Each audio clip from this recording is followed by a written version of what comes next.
South ఇండియాలోనే biggest sorry store మన Varahi silks మన విజయవాడ ఎంజీ రోడ్ లో డిసెంబర్ 4వ తారీఖున ఘన ప్రారంభం.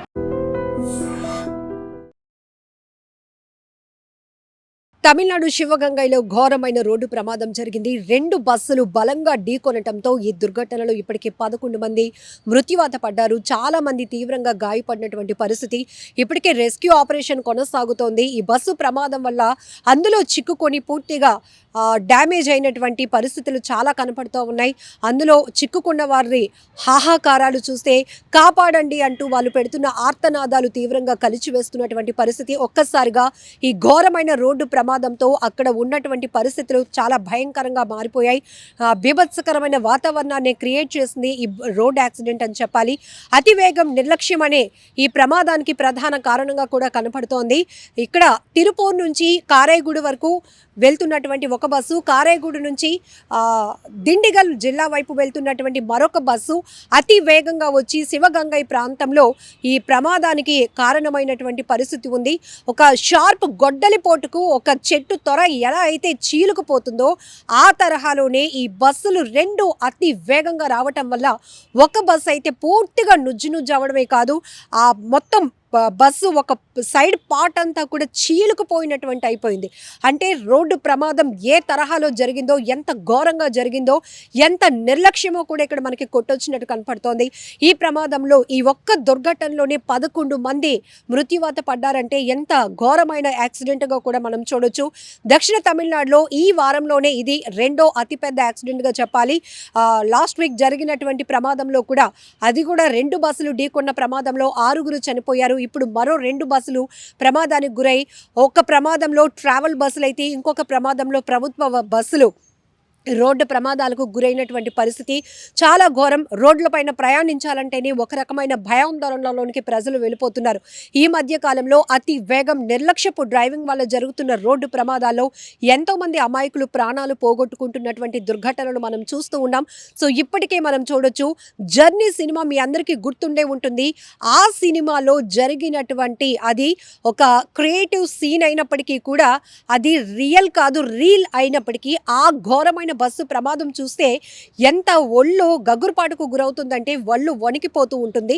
అలాంటిది ఒక స్క్రీన్ మీదే అలాంటి ప్రమాదాలు మనం చూడలేక కళ్ళు మూసుకునే పరిస్థితి అయితే, ఇప్పుడు రియల్గానే రోడ్లపైన ఈ తరహా ఘోరమైన రోడ్డు ప్రమాదాలు జరుగుతుంటే, అందులో ఎంతోమంది ప్రాణాలు పోగొట్టుకుంటుంటే, ఎంతోమంది తమ శరీర భాగాలు పూర్తిగా డ్యామేజ్ అయ్యి మంచానికే పరిమితమైనటువంటి దృశ్యాలు చూస్తుంటే ప్రతి ఒక్కరిలో ప్రయాణం అంటేనే తీవ్ర భయాందోళనకు గురి అయ్యే పరిస్థితి కనబడుతోంది. బస్సు ప్రయాణం సురక్షితం అనే దగ్గర నుంచి బస్సు ప్రయాణాలు కూడా ప్రమాదమే అని తెలిపేలాగా ఈ ప్రమాదాలు మనం చూస్తూ ఉన్నాం. దక్షిణ తమిళనాడులో ఇది అతి ఘోర 2వ ప్రమాదంగా చెప్పుకోవచ్చు. వారం రోజుల వ్యవధిలోనే ఇలాంటి ప్రమాదం మళ్ళీ జరగటం అనేది, ఈ దుర్ఘటనలో ఇప్పటికే 11 మంది ప్రాణాలు పోగొట్టుకోవడం అనేది చాలా బాధాకరమైన ఘటన. సో ఇప్పటికే రెస్క్యూ ఆపరేషన్ కూడా కొనసాగుతోంది. అందులో చిక్కుకుపోయిన వారిని కాపాడండి అంటూ ఆర్తనాదాలు కేకలు వేస్తున్న వారిని హుటాహుటిన అక్కడ రెస్క్యూ కొనసాగించి వారిని బయటకు తీసి స్థానికంగా ఉన్నటువంటి హాస్పిటల్స్కు ఇమీడియట్ గా తరలించడం జరిగింది. ప్రస్తుతానికైతే వారికి మెరుగైన ట్రీట్మెంట్ అందించాలని అక్కడ ప్రభుత్వం కూడా ఆదేశాలు ఇచ్చింది. ఈ దుర్ఘటన మాత్రం చాలా బాధాకరమైన చెప్పొచ్చు. ప్రాంతాలు ఎక్కడైనా కావచ్చు, ఎక్కడ ప్రమాదాలు జరుగుతున్నా కావచ్చు, ప్రమాదం జరిగింది అంటే చాలు ప్రతి ఒక్కరిలో ఒక రకమైన భయం, గుండెలు వణుకుపోతున్నాయి. ఎందుకంటే అక్కడ ఎంతమంది ప్రాణాలు పోగొట్టుకున్నారో అనేటటువంటి ఒక ఆందోళన ప్రతి ఒక్కరిలో కనపడుతోంది. ఈ మధ్య మనం చూస్తున్నాం ట్రైన్ యాక్సిడెంట్లు, ఫ్లైట్ యాక్సిడెంట్లు, ఇక బస్సు ప్రయాణాలు, కార్లు అయితే ఎగిరి పడుతున్నాయి. భారీ వాహనాలు అతి వేగంగా దూసుకొచ్చి మరొక వాహనాన్ని ఢీకొనడం వల్ల కూడా అమాయకమైన ప్రజలు ప్రాణాలు పోగొట్టుకుంటున్నటువంటి పరిస్థితి ఉంది. డ్రైవింగ్ అనేది ఒక స్కిల్, ఒక నైపుణ్యతతో కూడినటువంటి బాధ్యత, ఒక వృత్తి, బాధ్యత కలిగినటువంటి వృత్తి. అలాంటిది ఈ డ్రైవింగ్లో కూడా పూర్తిగా నిర్లక్ష్యం, అతి వేగం, ఓవర్ స్పీడ్, ఓవర్టేక్ చేయాలి, అతి వేగంగా వెళ్ళిపోవాలనే ఆలోచనతో ఆఖరికి అందులో ప్రయాణిస్తున్న వారి ప్రాణాలు ఇలా ప్రమాదాల్లో పోగొట్టుకోవాల్సినటువంటి పరిస్థితులు ఉన్నాయి. ఎందుకంటే తీవ్రమైన ఆవేదన కలిగిస్తోంది. ఈ దృశ్యాలు చూడాలి అంటేనే కూడా భయం వేస్తోంది. అందులో తమ వారిని కాపాడే ప్రయత్నం కొంతమంది చేస్తే కాళ్ళు విరగొట్టుకొని, చేతులు విరగొట్టుకొని, తలకి బలమైన గాయాలు కలిగి వారందరూ కూడా ఎలాగోలా బయటికి రావాలి అనే ప్రయత్నం చేస్తున్నటువంటి దృశ్యాలు కూడా మనసుని తీవ్రంగా కలిచివేస్తున్నాయి, కన్నీళ్లు పెట్టేస్తున్నాయి. ఇప్పటికే అందులో ప్రయాణిస్తున్న వారి గురించి ఆలోచిస్తే జనరల్గా జర్నీలో మనం అనేక రకాల ఆలోచనలతోనే వెళ్తూ ఉంటాం. మరి కాసేపట్లో మనం గమ్యస్థానానికి వెళ్ళిపోతూ ఉంటాం. పలానా బంధువుల ఇంటికి వెళ్తున్నాం, శుభకార్యాలకు వెళ్ళే వాళ్ళు ఉంటారు, ఎగ్జామ్స్ రాయడానికి వెళ్ళే వాళ్ళు ఉంటారు, స్కూల్ టైం కాబట్టి స్కూల్కి వెళ్ళే వాళ్ళు ఉంటారు, ఉద్యోగ పర్పస్లో వెళ్ళే వాళ్ళు ఉంటారు, ఇంటికి ఇలా రావాలి, ఇంటికి మళ్ళీ నా పిల్లలకి ఇది తెస్తాను అని మాట ఇచ్చిన వాళ్ళు ఉంటారు, భార్యకి వెళ్ళొస్తాను అని చెప్పిన వాళ్ళు ఉంటారు. ఇలా రకరకాల ఆలోచనతో, ఇలా రకరకాల డైలీ లైఫ్తో ప్రయాణించే సామాన్య ప్రజానికం కూడా ఇలాంటి బస్ యాక్సిడెంట్లలో, రోడ్డు ప్రమాదాలు, ప్రాణాలు పోగొట్టుకోవడం అంటే ఎంత బాధాకరమైన ఘటన ఊహించటానికి కూడా చాలా కష్టంగా ఉంది. ఇప్పుడు తమిళనాడు శివగంగైలో జరిగిన ఈ ఘోర బస్సు ప్రమాదం కూడా 2 బస్సులు ఢీకొన్న దృశ్యాలు జర్నీ సినిమాలో బస్సు ప్రమాదాన్ని తలపిస్తున్నాయి అనటంలో ఎలాంటి డౌట్ లేదు. అయితే ప్రజల నుంచి కూడా అనునిత్యం కేసులు రాయటం, వీటిపైనే పోలీసు వ్యవస్థ దృష్టి పెట్టడం కాదు కానీ భారీ వాహనాలకు ఎలా అయితే పర్మిట్లు ఇస్తున్నారో రోడ్ల విస్తరణ కూడా అదే స్థాయిలో జరగాలి. ఎందుకంటే ఇప్పుడు ప్రయాణికుల సంఖ్య పెరుగుతోంది, జనాభా సంఖ్య పెరుగుతోంది, అవసరాల నిమిత్తం వాహనాల సంఖ్య పెరుగుతున్నట్టుగానే రోడ్ల విస్తరణ పనులు కూడా చేయాలి. ఎక్కడికక్కడే డైవర్షన్ బోర్డ్స్ ఉండాలి, హెచ్చరిక బోర్డులు ఉండాలి.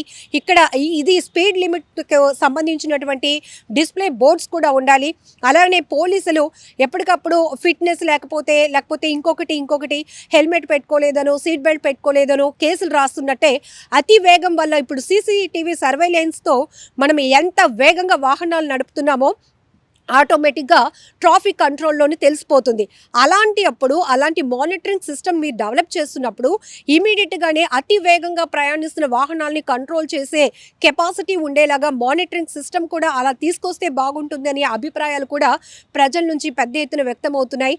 మరొక వైపు అతి వేగం అనేది తగ్గించుకోవాలి. వేగాన్ని తగ్గించుకోకపోతే అది మన ప్రాణాలకి ముప్పు అనే విషయాన్ని మాత్రం వాస్తవాన్ని తెలుసుకోవాలి. ఇప్పటికే అనేక స్వచ్ఛంద సంస్థలు రోడ్డు ప్రమాదాల నివారణపై పెద్ద ఎత్తున అవగాహన కల్పిస్తున్నాయి. పోలీసులు కూడా ఎప్పటికప్పుడు ట్రాఫిక్ రూల్స్ను పాటించండి, మీ ప్రాణాలను భద్రంగా చూసుకోండి, మీ ప్రాణాల బాధ్యతతో పాటు మీ కుటుంబ బాధ్యత మీపై ఉంది కాబట్టి అతి జాగ్రత్తగా రోడ్లపై ప్రయాణం చేయండి అని చెప్తున్నా కూడా ఎవ్వరూ వినిపించుకునే పరిస్థితి లేదు. చిన్న వెహికల్స్ కూడా సెల్ఫ్ యాక్సిడెంట్లు కూడా చూస్తున్నాం. కార్లు అయితే ఎగిరి పడుతున్నాయి. ఏకంగా చూడొచ్చు మనం టోల్ ప్లాజాలను కూడా రీచ్ అయిపోయి వెళ్ళిపోతున్నాయి. ఇంకొక చోట స్పీడ్ బ్రేకర్స్ ఉన్నా కూడా అదే వేగాన్ని కంటిన్యూ చేయటం వల్ల ఇటువైపు ప్రయాణిస్తుంటే అటువైపు ఎగిరి పడుతున్న వాహనాలను కూడా చూస్తున్నాం. చాలా వరకు ఇప్పటికే సోషల్ మీడియా యాక్టివ్ అయిన తర్వాత రోడ్డు ప్రమాదాలకు సంబంధించి సీసీటీవీ ఫుటేజ్లు కూడా వైరల్ అవుతున్నాయి. ఇన్ని ప్రమాదాలు మనం చూస్తున్నప్పటికీ కూడా ఎందుకు మరి జాగ్రత్తగా ఉండట్లేకపోతున్నారో అర్థం కావటం లేదు. వేగాన్ని ఎందుకు తగ్గించుకోలేకపోతున్నారో అర్థం కావట్లేదు. ఆ డ్రైవింగ్లో నిర్లక్ష్యం ఏంటో అర్థం కావట్లేదు. కొంతమంది డ్రైవర్లు ఓవర్ కాన్ఫిడెంటో తెలీదు, ఫోన్లు చూస్తూ ఉంటారు, ప్రోగ్రాంలు చూస్తూ మరి డ్రైవింగ్ చేస్తూ ఉంటారు. మరి వాళ్ళ పైన ఆధారపడి అదే బస్సులో కానీ, అదే కారులో కానీ, అదే వెహికల్లో ట్రావెల్ చేస్తున్న వాళ్ళ పరిస్థితి ఏంటని ఒక్కసారైనా ఆలోచిస్తున్నారా? ఏది ఏమైనప్పటికీ కూడా ఘోరమైన రోడ్డు ప్రమాదం ఇదని చెప్పాలి. ఇప్పటికీ ఈ దుర్ఘటనలో 11 మంది ప్రాణాలు పోగొట్టుకున్నారు. క్షతగాత్రులకైతే మెరుగైన ట్రీట్మెంట్ అందించేందుకు వైద్యాధికారులందరూ కూడా జాగ్రత్త చర్యలు తీసుకుంటున్నారు. నిజంగా ప్రస్తుతం ఉన్నటువంటి సమాజం దేనికి ప్రయారిటీ ఇస్తుంది? ఆర్థిక సంబంధాల చుట్టూ మాత్రమే తిరుగుతుంది. మళ్ళీ ఎన్నికలంగానే చాలా విరక్తి కలుగుతున్నాం. మంచి అనిపిస్తుంది కదా, లేడీస్ కూడా ఛాలెంజింగ్ జాబ్స్ చేసినప్పుడు చాలా బాగుంటది. ట్రాఫిక్ అసిస్టెంట్స్ గా నియమించిన ట్రాన్స్జెండర్స్ అందరితో సాల్యూట్ చేయించుకుంటున్నారు. ఫుడ్ డెలివరీ ఇవ్వటానికి వెళ్ళినటువంటి డెలివరీ బాయ్ అనిల్ పై కళ్ళ ముందు